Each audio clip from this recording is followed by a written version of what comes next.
آپ کس سے پوچھیں گے؟ حجام سے پوچھیں گے؟ موچی سے پوچھیں گے؟ آپ پوچھیں گے سائنٹسٹ سے، کیونکہ سائنٹسٹ سائنس کے میدان میں عالم ہے. اگر قرآن مجید کوئی بیماری کے بارے میں ذکر کر رہا ہے تو آپ کس سے پوچھیں گے؟ آپ ڈاکٹر سے پوچھیں گے، کیونکہ ڈاکٹر میڈیسن کے فیلڈ میں، بیماری کے میدان میں ماہر ہے. اگر آپ جاننا چاہتے نزول قرآن یہ آیت کب نازل ہوئی تو آپ پوچھیں گے اس عالم سے جو دارالعلوم میں 7 سال یا 14 سال پڑھا ہوا ہے. تو قرآن شریف میں یہ ذکر آتا ہے کہ ان سے پوچھئے جو اس میدان کا عالم ہے. اگر آپ قرآن شریف پڑھتے ہیں، آپ کچھ سمجھ میں نہیں آتا ہے تو ان سے پوچھئے جس کے پاس اس کے بارے میں علم ہے. میں آپ کو ایک مثال دینا چاہتا ہوں.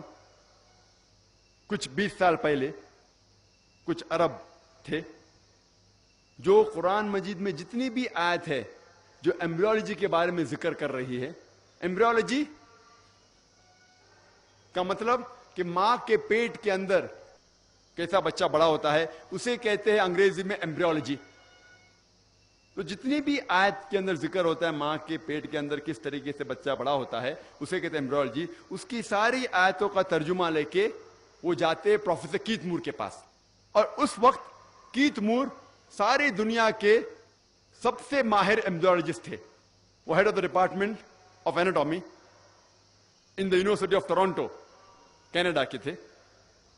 وہ غیر مسلمان تھے، عیسائی تھے، لیکن اللہ تعالیٰ فرماتا ہے ان سے پوچھے جو ماہر ہے، بھلے مسلمان ہے غیر مسلمان ہے. تو یہ عرب انہیں قرآن مجید کا ترجمہ پیش کرتے جس میں ذکر آتا ہے کس طریقے سے ماں کے پیٹ کے اندر بچہ بڑا ہوتا ہے. اور جب وہ ترجمہ پڑھتے ہیں کئی آیتوں کا، پروفیسر کیت مور کہتے ہیں کہ اکثر جتنی بھی آیت قرآن مجید میں ہیں وہ ابھی ماڈرن ایمبریولوجی سے بالکل ملتی جلتی ہے، لیکن چند آیتیں ہیں جس کے بارے میں نہیں کہہ سکتا ہوں کہ صحیح ہے. میں یہ بھی نہیں کہہ سکتا ہوں کہ غلط ہے کیونکہ میں خود نہیں جانتا. اور 2 آیتیں اس میں سے یہ تھی جو سب سے پہلے نازل کی گئی تھی سورہ اقرا سے یا سورہ الق سے، سورہ نمبر 96 آیت نمبر 1 اور 2، جس میں اللہ تعالیٰ فرماتے ہیں اقرا بسم ربک الذی خلق خلق الانسان من علق. پڑھو اللہ کے نام سے جس نے انسان کو بنایا ہے خون کے لوتڑے سے، لیچ سے، جوک سے.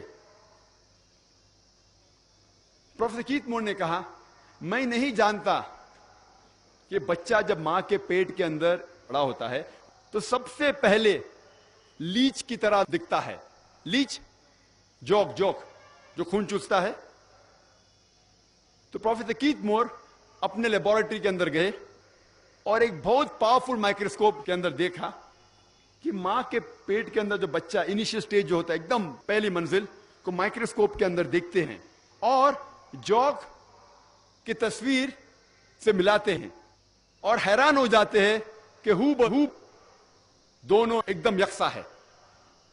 اور جب انہیں لگ بھگ 80 سوال پوچھے گئے ایمبریولوجی کے بارے میں تو انہوں نے کہا اگر آپ یہ سوال مجھے 30 سال پہلے پوچھے ہوتے، یعنی آج سے 50 سال پہلے، تو میں 50% سے زیادہ اس کے جواب نہیں دے سکتا تھا، کیونکہ ایمبریولوجی ایک ایسا سبجیکٹ ہے میڈیسن کا، ایک ایسا برانچ ہے جو ابھی چند سالوں میں کچھ ترقی کیا. اور جو بھی کچھ نئی چیز انہیں ملے پروفیسر کیت مور کو قرآن اور حدیث کے ذریعے، انہوں نے اپنی نئی کتاب ڈیولپنگ ہیومن 3 ایڈیشن میں انکارپوریٹ کیا، اس کے اندر داخل کی. اور اس کتاب کو نمبر 1 ایوارڈ ملا سب سے بہترین کتاب جو ایک ڈاکٹر نے لکھی اس سال میں. اور اس کتاب کا ترجمہ الحمدللہ کئی زبانوں میں کیا گیا تھا.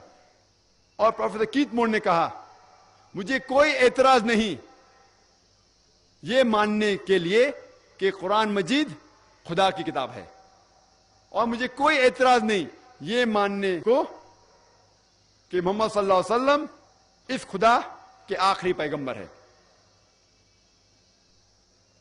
اس مثال سے ہمیں یہ معلوم ہوتا ہے کہ جب بھی آپ کو نہیں پتا ان سے پوچھئے جو اس فیلڈ, اس میدان کا ماہر ہے.